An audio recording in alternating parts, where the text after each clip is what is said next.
Hey, everybody. Welcome back to your Dawn of Autonomy podcast. I'm Dawn Zoldi, your host and the CEO of P3 Tech Consulting. We are in a month that we've dedicated to this theme of safe and secure skies, and it is sponsored by Airspace Link, so we're appreciative of them. We also are in the midst, in fact, I think it's episode 2 of 4 of our TruWeather Partner Series this year. We're doing one a quarter. And today we have with us Tom Frooninckx from TruWeather Solutions, as well as their partner Skyway. Clifford Cruz is the CEO of that company. And we're going to learn all about how together they're ensuring safe and secure skies in the world of advanced air mobility and urban air mobility and how that all works. So awesome to have you both on the show today. Thank you. Great to be here. Yeah, absolutely. So what we're going to do first is do just quick intros, gentlemen. Why don't we go with Tom first and just tell us a little bit about, not about TruWeather, we're going to ask about that next. Tell us about yourself. All right. Well, hello, Dawn. Hello to everyone. Thanks for having me. If you don't mind, I might spend a little more than just a few minutes talking about myself because I think it will be relevant to what we talk about later. But I started my professional career as an Air Force officer. And my specialty, as you might expect, was meteorology. And I ended up spending 28 years in the Air Force, primarily providing aviation weather information and services to literally just a wide variety of operators and organizations around the world. Now, if any of our listeners think that it would be boring to be an Air Force meteorologist, I'd like to share a couple thoughts. During those 28 years, I got to support fighter jets and making sure that the fighters were successful in finding their targets and then dropping their weapons on the target. I got to support cargo aircraft, delivering tons and tons, millions of tons of cargo around the world. I was involved with reconnaissance aircraft, low altitude helicopters. I found myself in air operations centers, which is really something that we're going to talk about today, I would suspect, all in very relevant combinations between the weather and the operator. And then I also got to be an airborne command post aircrew member. That is, I actually flew on an aircraft providing weather information to swarms of aircraft flying over the Atlantic and Pacific Oceans. I logged about 700 hours doing that. And Wow. Dawn, if that wasn't enough, I got to provide highly sensitive weather services to the people who operate our spy satellites. And when I say our spy satellites, I'm referring to the United States spy satellites, as well as even the CIA. And I throw those names around, not to be a name thrower, but to actually explain that all of those organizations, whether it's a helicopter pilot or the CIA, they're doing operations that are affected by weather. And so my part in that was to provide not only the weather information, but helping them make smart decisions. One of the last roles that I played in the Air Force was as the director of an organization called the First Weather Group. It has responsibilities for providing all of the weather services for about 325 Air Force and Army installations throughout the United States, including the Air National Guard and Army Guard units. So my point here is I've seen a lot of weather. I've seen how weather can affect the success of lots of different types of activities.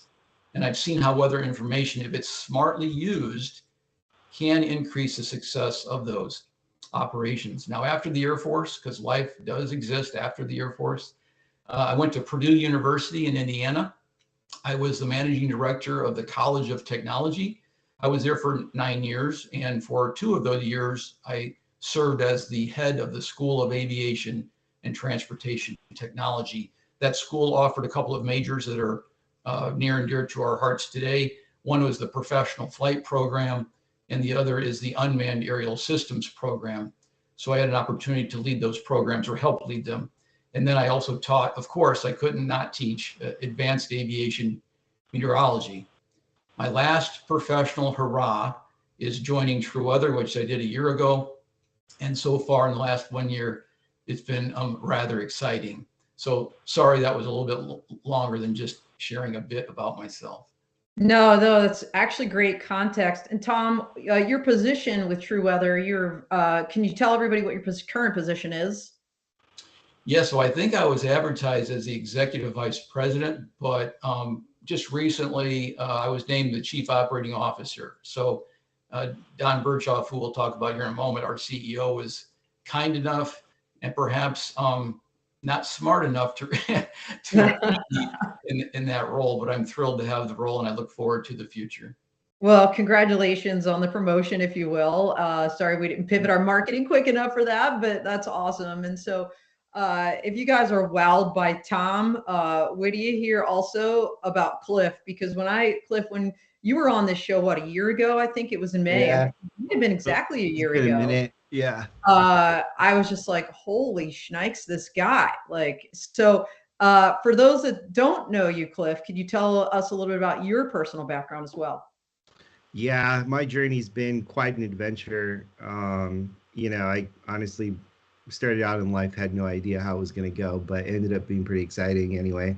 But I guess a serial entrepreneur is what I ended up being, and my love for computers kind of really took me off in a direction that was pretty around crowds that were innovating a lot of technologies that were really on the cutting edge, right? Emerging market type stuff. And I ended up being around various inventors and became a serial inventor myself over time. And and so I've been a part of various technologies that have kind of really brought fruit to a lot of really cool industries. Some of the notable ones, well, my first one anyway, was in the entertainment business. I was part of the team that invented some of the 3D camera equipment. So a lot of the movies you see, are part of a lot of the work that we did during that time. I worked on various cybersecurity, aerospace defense projects, doing encryption protocols for the DoD, of which now are being used all across like different weapon systems. And then I got into I did a prototype for aircraft communication. I invented the surface ground to air internet service nodes. Like it was like a multi-node system, and that was being used. And then my last startup was a cybersecurity firm focused on radio. Um, it's like radio security. I invented a scanning device that would scan all this stuff like in your pockets and stuff. And at that and that ended up being sold to a lot of airports and a lot of different like entities and stuff. So, building technology has kind of been my forte in enterprise systems and stuff. And my family came from an aviator background, and so being around like a lot of cargo airplanes, like it's a kind of come full circle for me in a way. And so with Skyway, everything we're doing, my knowledge in enterprise software and enterprise business is now meeting aviation. So it's kind of a really cool space to be in. And obviously working with TruWeather has been quite an adventure on its own for me knowledge wise. As a tech guy, you're always inside. You never really care about the weather. Unless it's a tornado ready to wipe out your data center. There you But go. other than that, right, you really never really think about it. So, we've been really blessed with TruWeather to kind of guide us through that, and all the technology they provided us has been really, really helpful. Yeah, we're gonna talk about Don Berghoff, the CEO of TruWeather, and how he's been proselytizing weather. That's what I tell everybody, like far and wide, for several years now. I think. Did you guys just have a 10-year anniversary? I remember doing a video for Don's 7th, but I feel like 10 is like creeping in my mind. Is that right, Tom? Well, see, this is the thing about Don. It depends on exactly how you ask him the question. It's about 8, 9. He might tell you it's 10 because he was thinking about it for 12 There months. you go. One day, like in the bathroom, he had a thought, and therefore it's a decade. Oh, I get it. But you know what I want to do? I want to go back to Cliff because, first of all, everybody out there, If you're not totally blown away by these two gentlemen and their backgrounds, like please check your pulse because I'm not sure if you're breathing. But just like amazing backgrounds. And so Cliff, like everything you just said, this cybersecurity background, kind of generalized technology, working with airports, all of these things, I imagine, kind of converged in your mind as you were hearing about drones and advanced air mobility and urban air mobility and electric vertical takeoff and landing aircraft. So tell us like what inspired, first of all, tell us about Skyway and what you guys are doing, number one. And then number two, tell us like what inspired you to create this company, being the serial entrepreneur that you are. Yeah, it was kind of like a moment for me. It was in 2012, honestly, like 2011. There was a drone expo in Los Angeles, and it was the first drone expo ever in LA. UCLA was there along with DJI, and I want to say maybe like two other companies. Honestly, there was like, there weren't even booths. They were just tables with tablecloths Yeah. and some sort of cage thing. But anyway, I saw drones for the first time and it was just blew my mind. And ever since then, I always thought that that was going to be the future.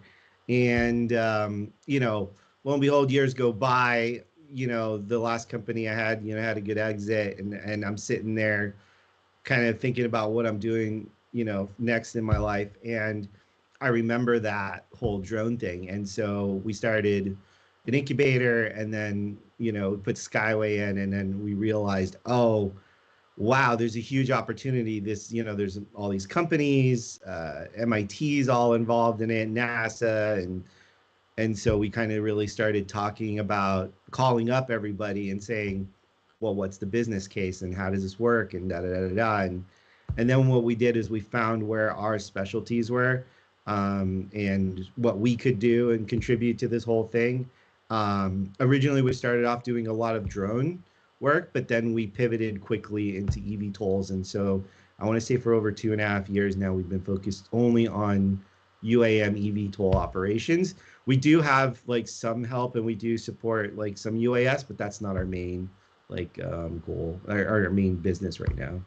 I know we're going to get into much more detail, but could you give us the very high level overview of the services or the focus that Skyway is really lasered on for AAM in particular? Yeah, so think about how, like, if I don't know where you are in the country, but I'm sure you've ran into a toll road before. Yeah. The business model of a toll road is basically, an operations entity that does a contract with a contractor who has some sort of PPP, right, which has the ground infrastructure side. And so in this case, it's the same way. We have our internal technologies that we use to monitor and manage our assets, which in this case would be vertiports. And instead of monitoring a highway and tracking people if they go under a sensor, it's in the sky. So it's the same business model, same tactic. The only difference is like it's just in the air, and the ground assets are not a road. It's a facility that lands aircraft, right?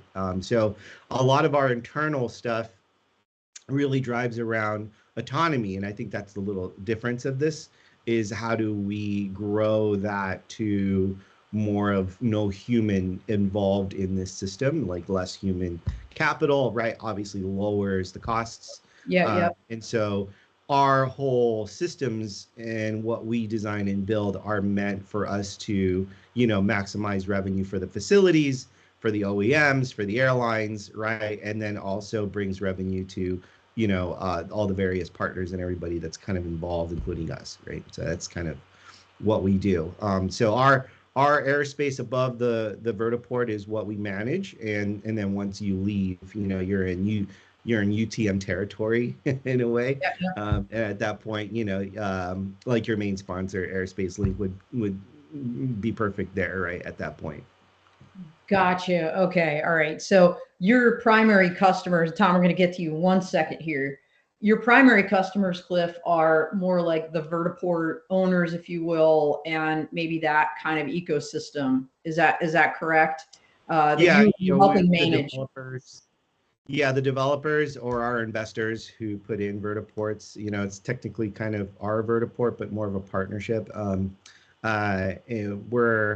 but yeah, that's pretty much our main customer, and then our other main customer is the OEMs or the airline, the fleet, whoever's managing the fleet and operating the fleet is our main customer. Because they're the ones coming in to land and buy services and take Okay. off. Makes sense. So you're heavily involved in that back end that really for the public, whether you're, someone that's going to be, taking one of those flights on an air taxi, like all this will be transparent to those customers and those stakeholders. So They really kind of, yeah. yeah, exactly. Like for a person flying, from city to city on an eVTOL, to them, they're interacting with United Airlines, let's say, right? So they're on a United flight, but all the things that are happening in the background are Skyway and, TruWeather and everybody, that's making it all happen, right? And then when you land at a vertiport, it's a Skyway vertiport, kind of like, it's kind of like you go to a Starbucks, you buy a coffee, it's Starbucks coffee, but the bean was made by ABC something company in Brazil, right? Like, Gotcha. Yeah. All right. No, great explanation. So everybody kind of fully understands. So Tom, TruWeather, tell us about, TruWeather, what you're doing and the inspiration for TruWeather. And then I think we have a really awesome video to roll. Yeah, actually, before I answer that question, I just want to say, listening to Cliff's background, the visionary, the entrepreneur that he is, it explains why I left Purdue and the Air Force. Those were, bureaucracies, well-established, but maybe not as agile and flexible and quick to move as entrepreneurs and startups are. And so Cliff's background is kind of why I joined I'll say this world.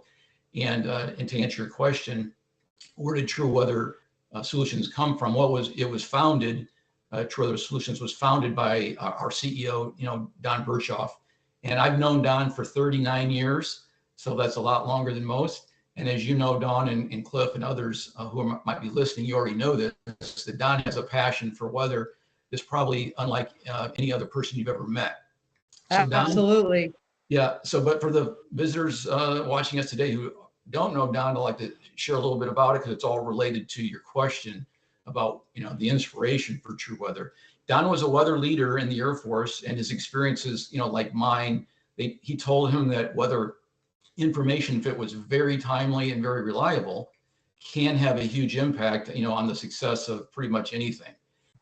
We both had experiences in improving the operational effectiveness of our organizations. If it was integrated properly into that decision making, we saved hundreds of thousands, Don might claim millions of dollars in fuel cost for the Air Force. We improved the efficiency of combat operations, provided advanced warnings to communities, military communities, to make sure that aircraft were secured and people found safety when severe weather was on its way. We directly affected the flight scheduling, the routes of flight, the altitudes, all of those things, moving cargo, supplies, people. And there were two parts that Don experienced, as I did, and that was you have to first create that highly accurate and timely weather information, and then you have to make sure it's used in a smart way. So then Don left the Air Force. He served a few years less than I did. I like to point that out. But then he quickly points out that he has equal or more years of government service because he went to become a senior leader in the National Weather Service as a director of science and technology, a massive responsibility overseeing the entire portfolio, really, of the U.S. government's weather system. But he realized one thing, as great as an opportunity as that was, is that the government by its nature is not as agile, and that there was maybe some untapped technologies being developed in startups or in universities that wasn't coming to market quite as quickly as it could. And so he knew that there was this opportunity out there. And of course, he wanted to be a weatherman since he was in grade school, if not younger. But he had to find the niche. He had to find something special. He had to find a place where maybe others weren't willing to go because it was too tough. And he found it. Kind of like Cliff was just mentioning. Cliff came across this the drone industry, the unmanned aerial system industry, the advanced air mobility ecosystem and industry, however you want to call it, and he found it. And he realized, wow, that is where low altitude weather conditions, which can change from neighborhood to neighborhood, would really have an impact. So he formed a vision. He wanted TruWeather to be the weather company around the world to service these industries. I love that. And, I'm going to go out on a limb and say he's succeeded. I mean, I was with Don in Amsterdam, and he was talking to a bunch of companies there. I know he's been in Abu Dhabi and, in Asia and all over the world, kind of sending this message. And it's an important one. And, the standards bodies have stood up and listened. The ASTM 38 group did finally pass that weather standard that Don was leading the charge for. I'm so excited about that. But let's go ahead and roll this video real quick, and you'll see Don in action. I'm Don Burchoff, CEO of TruWeather Solutions. So the big challenge with drones and air taxis is that there's no pilot on some of these aircraft. The pilot is the best weather sensor we've ever had on an aircraft. And if you talk to helicopter pilots, they'll tell you how many times they run into undetected weather. We don't see it in our current system. TruWeather is a provider of micro-weather data services to advanced air mobility and the drone industry. One of the great things about TruWeather is that they're innovating in an area that is critical for UAM. Skyway is a navigation PSU. You can't do navigation without knowing what the weather's going to do. Our job is to get them the best micro-weather data to identify hazards or any kind of an event that's going to impact their ability to navigate the sky safely. TruWeather gives us high-resolution, low-altitude quality data so we can give the best navigation experience to our customers. We're flying a weather instrumented drone. This is one of 6 sensor types that we have. This particular drone will go up and take a vertical profile of the atmosphere. It will collect data on winds, moisture, but more importantly, it can fly in clouds to detect icing. This is going to become a major problem because we over forecast icing today in our models. So we're grounding aircraft sometimes unnecessarily. This drone is going to go up in real time and see if the icing is really there. We're going to do a hub and spoke system. You have a high quality sensor that can give you a height of clouds, and around that you have cost effective sensors that can pick up winds in neighborhoods, which are going to be really important if people are delivering packages and they're dropping them from aloft. We're going to array those sensors in a way that gives us a microclimate view so we can be predictive about how those weather effects are going to change over the next 6 hours and help become more reliable about scheduling assets and people and having customers know when and if they're going to be able to get the goods that they've ordered based on how the weather's going to behave that afternoon. And my vision is TruWeather will be the UAS industry's weather provider everywhere in the world. All right, there he was, Don the Weather, Don Burchoff, the man, the myth, the legend. What I will say about this, a couple things, everybody out there. Number one, if you want to know about Don's background, check out our Full Tilt Tech Industry Leadership Talks podcast with Don, where he talks about his life and how he actually started charting weather at the age of 7. I mean, who does that? That tells you this is kind of a gift, right? I mean, just super unique, really cool story. I love going back and listening to that. The other thing I'll say is TruWeather's website, my P3 Tech website, lots of articles about TruWeather. Also, we have a demonstration video of the some of those sensors that you saw in this video and the network of sensors that TruWeather is working with a whole bunch of different companies to blanket the globe with for this kind of this prong one of what Tom was talking about, this low altitude weather data collection. And then the second part, of course, is the analytics on the back end. But, if we have time, because, I knew our time would fly. You guys are so amazing and all the stuff you're doing. I want to get to this partnership because we saw a little bit about this in the video. Cliff, you were in it. And at Hampton Roads, and I know, working with NASA and everything that's going on there. I'm going to go to you, Cliff. Tell us a little bit about, this partnership, how it started, and what you're doing with TruWeather to help in your efforts with advanced air mobility and vertiports. Yeah, I mean, this all started out by meeting Don, and I guess like the worst thing you can tell Don is like, why do I need weather? I have an app on my phone. It's like, and I was that guy at the time. Like, I don't understand. What are you talking about, right? Yeah. And lo and behold, I had no idea, right? Like, I think most people, just in general, realize that that the weather services that we have are just more like predictions and models and stuff that are based on satellite and various other technologies. And I had no idea that my like low altitude, like micro weather, which is like environmental weather at the ground, affect stuff, into like 2,000, 3,000 feet. And that's where the I want to say the computer science side from my end was a gap. I know models and predictions, and I've written software to do exactly that. And if I were, I mean, it's good if you're trying to predict something like a model to, give you trends of how cat videos are doing, right? Or Yeah. models of different whatever. And it's good if you need to know when to bring an umbrella. I mean, it's not going to kill you if you ruined your, suit or whatever, but it's good to know when you need an umbrella. But if you're flying goods and services that could, Yeah, or people, like you said, or people, right?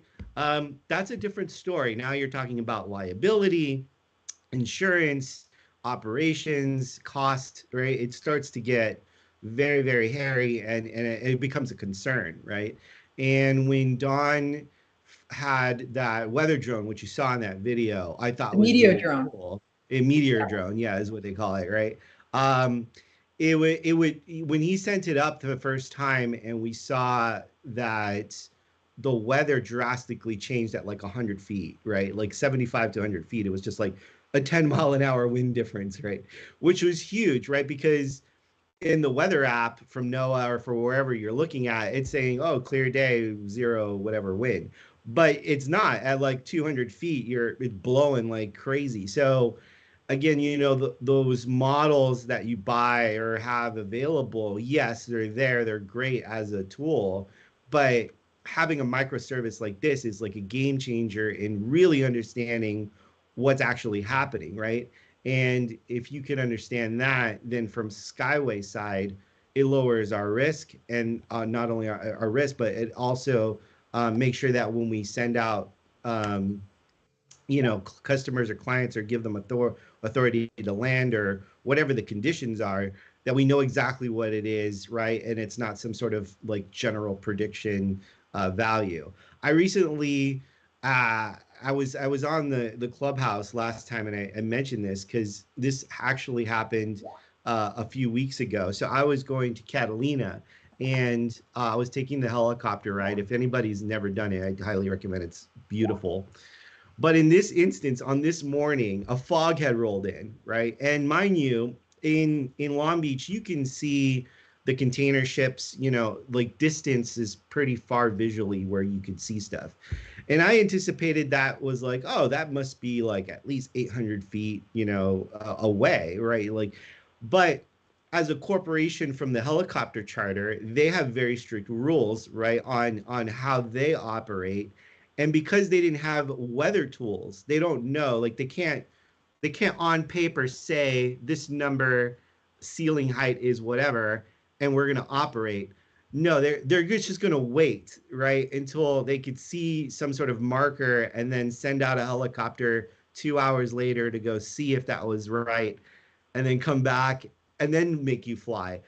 I waited 4 hours for the flight. I could have gone on a Wow. boat, right? So it totally, had they had a weather like sensor from TruWeather, just as an example, Yeah. they would have known like 3 hours earlier it was okay to fly. Like they would have known that, right? And Yeah. they would have not had to have 4 cancellations, right? Or people not flying. That was loss of revenue for them, right? And so Yeah. that opened my eyes big time. Like, no, this is a clear example of one scenario that affects your business, right? And so that's kind of reason why we've been working a lot in various like projects, understanding like certain climates and where we're putting our vertiports are at, We've done work in Florida, here in Northern California, and in various parts throughout the country, including international projects. So that's Yeah, hugely important. I saw, Tom, you had your hand raised. I want to also make sure, Tom, we talk about V360 and your current radar displays and also your mission cast. So over to you, Tom, and just tell us when we should be popping up some of these images for the audience. Sure. Yeah, Cliff, that's why you're such a great partner. You just made the case for us. I'd like to just foot stomp a few things that Cliff mentioned. So TruWeather is working to solve the problem that we believe will prevent the UAS and the advanced air mobility industries from scaling up to profitability. Cliff mentioned profit a little bit. There's a business side, right?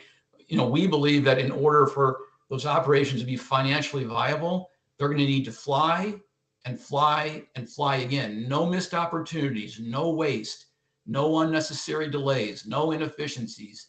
And now we know that we can't change the weather. Sometimes it's going to be, so bad that there's nothing that can be done. Sure. Flights will be canceled. Goods won't be always delivered. People will have to take ground transportation to stay on schedule. But the key is to be certain about when those conditions will and won't occur. Yeah. And give operators that chance to make the decisions on time based on high certainty weather information. And so you asked about, and Cliff mentioned the Meteor drone and some of these other sensors that we have. We're building this from the ground up, not from the space, 36,000 kilometers away, but right here on the ground, taking these micro weather measurements, fusing them into a platform that we call V360, and then making a variety of those products available to our clients, whether it's the radar that you mentioned a moment ago, whether it's traditional weather observations from airports, or more often than not, as we emerge with the new ASTM weather standard, we will be allowed to use these more novel weather sensors that we can place in literally in neighborhoods or in areas that are not well instrumented. Yeah. So tell us about this radar picture and how this is kind of this data fusion, if you will, from other sensors and even traditional, right, governmental data sources. You're fusing them all, aren't you, Tom? Yes, we are. So on the radar, we're fusing in the U.S. government provided radar as well as some commercial radar known as My Radar to give a complete radar picture, not only where the rain is falling right now, but the My Radar part of our product actually is a prediction in the next 2 hours, which is kind of the time frame that really matters to these communities that we're talking about. Shows where that precipitation is likely to move based on the steering weather and wind patterns.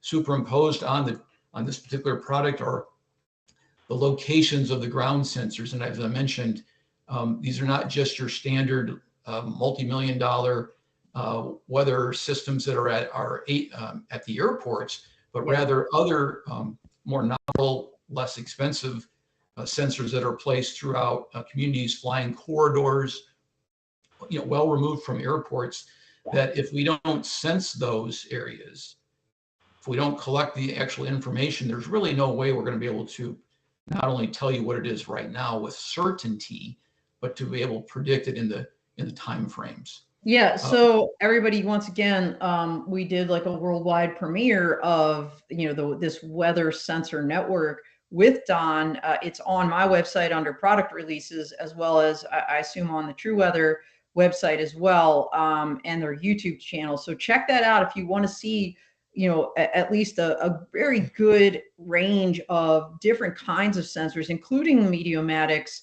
Meteor drone that we've been talking about, this incredible flying weather lab that no one else is making. I mean, super cool. So tell us about Mission Cast. Is that the visual, basically analytics part that as a decision maker I look at to make some decisions? Yeah, I think you're right. It's the flagship, unique proprietary product that we have. It's a product that for I think it's the first 24 hours, where you give you an hour by hour prediction of several weather parameters that really matter to drones and the AAM community. And the depiction you're showing there shows the color that is completely configurable by the client themselves, by each operator, by the UTM, whoever it might be who's making decisions. It's configurable based on the operational thresholds that matter to you. If winds more than 20 knots at 200 feet above the ground matter to you, then you make that red anytime that that's being predicted. Now, this is not just a standard single model. When you hear television weather people talk about the models say this and the models say that, what makes MissionCast unique is that we're picking the best parts of various models from the different scientific communities that have been shown to be the best cloud predictors, the best visibility predictors, the best wind predictors, so on and so forth. So important, and obviously Cliff saw the value of this. So Cliff, tell us about your vertiport solutions, UTM, and how this is all working with weather. Yeah, we dropped our UTM product like 2 years ago, but we have we do our own internal like ATM and vertiport systems. So what we do is we put a weather sensor out on the vertiport itself, and then from there we put that information goes into our system, and we have what's called a navigation pod. It's literally a pod that our employees sit in, and they monitor all the data that's coming in from various systems, including TruWeather. And one of the filters at the top of the screens is our weather layer, if you will. And from there, we're looking at what Dawn's weather systems is putting in. But we kind of go a step further. We take that data and throw it into a monitoring system, which has our like ML engine. And from there, it will monitor various points and advisories in the area, and then has different protocols that start to give off various alerts for us to like take action, right?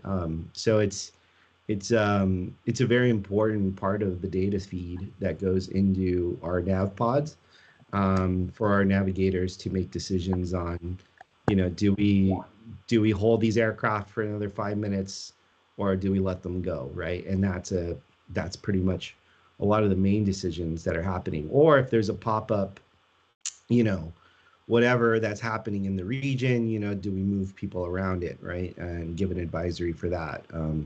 And we only give information to our customers, right? If you have to subscribe to the feeds, and then you have to have an account with us. But it's all of our stuff is API based. So we're, collecting all the information from TruWeather via API, and then all of our customers are all connected via API. All of our front end like design and interfaces is internal tools. So we don't really sell anything that you can have, I guess. We're more of a service. And so that's kind of, that's why it's super important for us as a company. Gotcha. So are you targeting primarily kind of those commercial, eVTOL groups for your vertiports, or is there like a public safety angle of this, or a governmental aspect to what you're doing as well, Cliff? Yeah, there is. So we do have various connections to the local government level, fire departments, police departments. We have great relationships all through there. We've created the communication standard for submitting, information from the ground to us, so that way we can communicate all of that. We're kind of like this all-in-one holistic communications operations center. So, whatever the concerns are on the ground or in the air or nearby, we have various partners in radar and all kinds of other detection, right, for uncooperative traffic, things like that, right? So it's all about understanding what's in the airspace, and obviously weather's like one of those big things, right? For us. Well, absolutely. When you think about it, I know there's been a lot of talk when you talk about kind of the highways in the sky, Cliff, and what that's going to look like. And, when you're on the road and driving, there's an emergency right of way, right? Like if an ambulance is coming through, maybe it could be a drone carrying an organ, or, or an EpiPen that needs to get somewhere. So, hey, everybody clear the clear this area, I can see why then there's this plugin for you. And Tom, for you guys, clearly, you know, it doesn't matter who you are, whether you're public safety or otherwise, weather is going to matter if you're trying to get operations going in the air. And I remember at the drone responders event back in March, Don was on the stage with Matrix Space as an example, one of the smaller radar companies. In fact, Lori D. Mateus from that company was just on the show last week, talking about their little Matrix Space radar, which is an incredible product. You know, so you guys are involved in Drone as First Responder then as well. Yes, we very much are. And that community, as you know, is growing and growing in terms of how much and in how many ways they're using, you know, drones as a response for either law enforcement, emergency services, and so forth. And one of the questions that I typically like to ask people to demonstrate this very point about how important weather is to the DFR community is traditionally, if somebody calls the fire department or 911 because you know, a house in the neighborhood is burning, if you ask them, well, which fire department will be on site, they'll say, well, the closest one, the one that's only a half mile away, or the one that's 3 miles away. Well, we have a client in North Carolina who's delivering AEDs for people with, you know, a heart attack that needs an AED. Very significant. In a remote, and you know, for every, I think they've explained that for every 1 minute that's delayed in getting that AED delivered, there's a 10% less chance of survival. Yeah, well, so if a community has 3 locations from which they deploy drones to deliver these very AEDs, like 3 fire stations, which one is sent out 4 miles to deliver that AED? Is it the one that's closest 3 miles away? Better not be, because they might have a 25-knot headwind. And if they have the headwind, that thing is not going to be delivered as quickly as the one who is 6 miles away, but has a 25-knot tailwind. So this is why we must sense the low altitude in very micro scales, if you will, and then have that integrated into the decision making. And DFR is a perfect example of that. I think it is. And, you know, when we think about advanced air mobility, it is that range of small drones delivering important packages all the way up to air taxis that will eventually carry people and hopefully autonomously someday, right, Cliff? So, all right, I knew our time would fly. We have like 2 minutes left. So here's what I want to do. I want to cede the floor to each of you to take a minute and whatever you wanted to say in conclusion, whatever we kind of missed, and button up the partnership, and then we'll sign off. So I'll go with Tom first, and we'll end with Cliff as our special guest as a TruWeather partner. So Tom, over to you next. Well, first I want to say, when I joined a year ago, one of the first meetings I had with Don was to talk about our partners. And I'm not exaggerating, the number one name on that list of partnerships was Skyway and Cliff. And soon after I started, I was in a meeting and obviously learning at the time, but I would just say the partnership has been great, very supportive, hopefully mutually. And we look forward to many more years ahead in partnership with Skyway.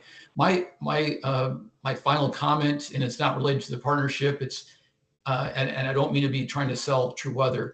We own 1 minute. Here's my tagline.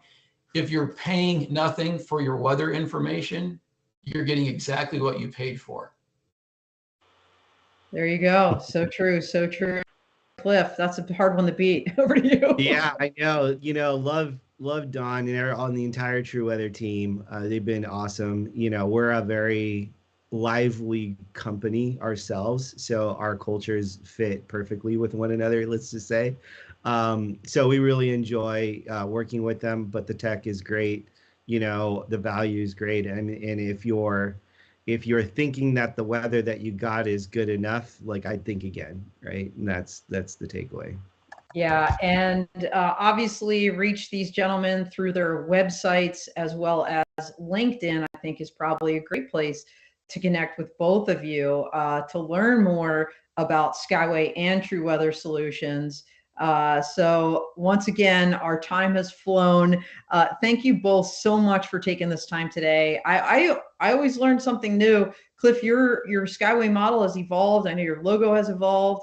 Actually TruWeather's logo changed too. So, as time goes on and you guys see what's happening in the industry and what the needs are, you guys are growing with it, and I love that you're doing it together. So appreciate you both and everything that you're both doing for the industry, for advanced air mobility and uncrewed aircraft systems as well. Really appreciate you. We are out here, everybody. Thank you. Thank you.